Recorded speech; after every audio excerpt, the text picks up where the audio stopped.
उत्तर प्रदेश के एक छोटे से गांव रामपुर के बाहरी हिस्से में एक ऐसी इमारत खड़ी थी जिसे देखते ही कलेजा मुंह को आता था। वो गांव की पुरानी सरकारी पाठशाला थी।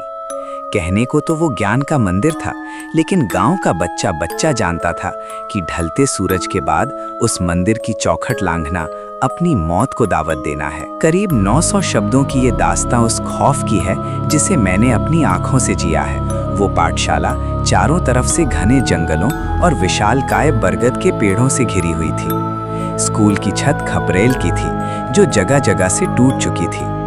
दीवारों पर जमी काई और पीपल की जड़ों ने पूरी इमारत को अपनी जकड़ में ले लिया था।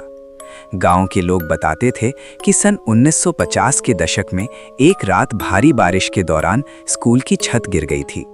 उस समय कुछ बच्चे और एक बूढ़े मास्टर जी एक्स्ट्रा क्लास ले रहे थे। मलबे में दबकर उनकी मौत हो गई और तब से वो स्कूल कभी दोबारा आबाद नहीं हो सका।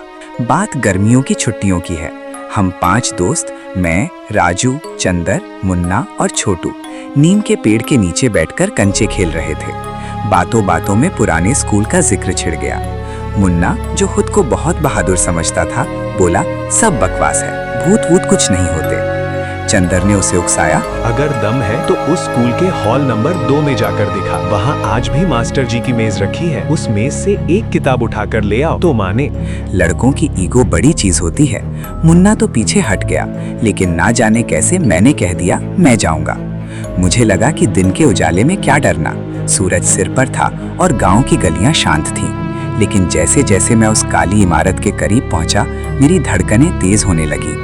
जैसे ही मैंने स्कूल के लोहे वाले जंग लगे फाटक को छुआ, एक ठंडी लहर मेरे पूरे शरीर से दौड़ गई। बाहर लू चल रही थी, लेकिन स्कूल के अहाते के अंदर कदम रखते ही तापमान अचानक गिर गया। वहां एक अजीब सी खामोशी थी, ऐसी खामोशी जो कानों में चुभती थी। पक्षियों ने वहां चहचहाना बंद कर दिया था। सामने लंबा बरामदा था।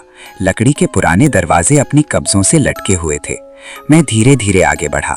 हर कदम पर मेरे जूतों की आवाज धप धप करके गूंज रही थी।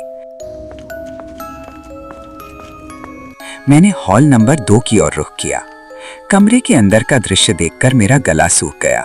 धूल की ऐसी मोटी परत जमी थी कि फर्श का रंग ही गायब था।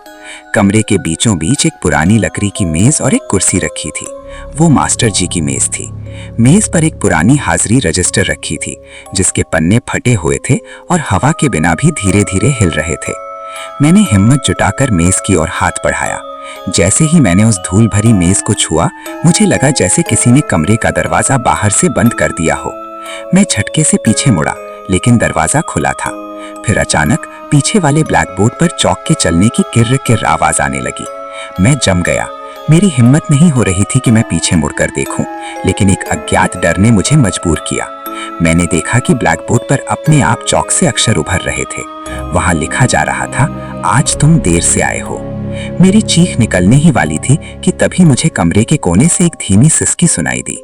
एक छोटा बच्चा जिसके कपड़े फटे हुए और धूल से सने थे, कोने में बैठा कुछ लिख रहा था।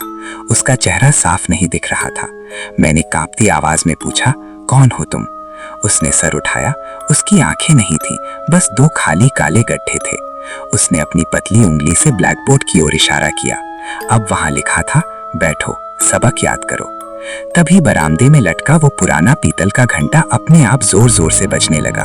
उसकी आवाज इतनी भयानक थी कि लगा जैसे मेरे कान फट जाएंगे। पूरे स्कूल में जैसे सैकड़ों बच्चों के भागने और चिल्लाने का शोर मच गया। कुर्सियां अपने आप खिसकने लगी। मैं सब कुछ छोड़कर भागा। बरामदे में मुझे ऐसा महसूस हुआ जैसे अदृश्य हाथ मुझे पीछे खींच रहे हैं। मैं जैसे ही मुख्य गेट के पास पहुंचा, मुझे पीछे से एक भारी आवाज सुनाई दी, अगली बार होमवर्क लेकर आना। मैं गिरता पड़ता बाहर निकला। धूप में आते ही मुझे चक्कर आ गया। जब मेरी आंखें खुली तो मैं नीम के पेड़ के नीचे था और मेरे दोस्त मुझे घेरे खड़े थे, खौफ का निशान। राजू ने डरते हुए पूछा, क्या हुआ? तू अंदर गया और फिर पागलों की तरह भागते हुए बाहर आया? तेरा कुर्ता देख। जब मैंने अपना कुर्ता देखा तो मेरे सीने पर चौक से क्रॉस का निशान बना हुआ था। वो निशान इतना गहरा था कि धोने के बाद भी कई दिनों तक नहीं छूटा।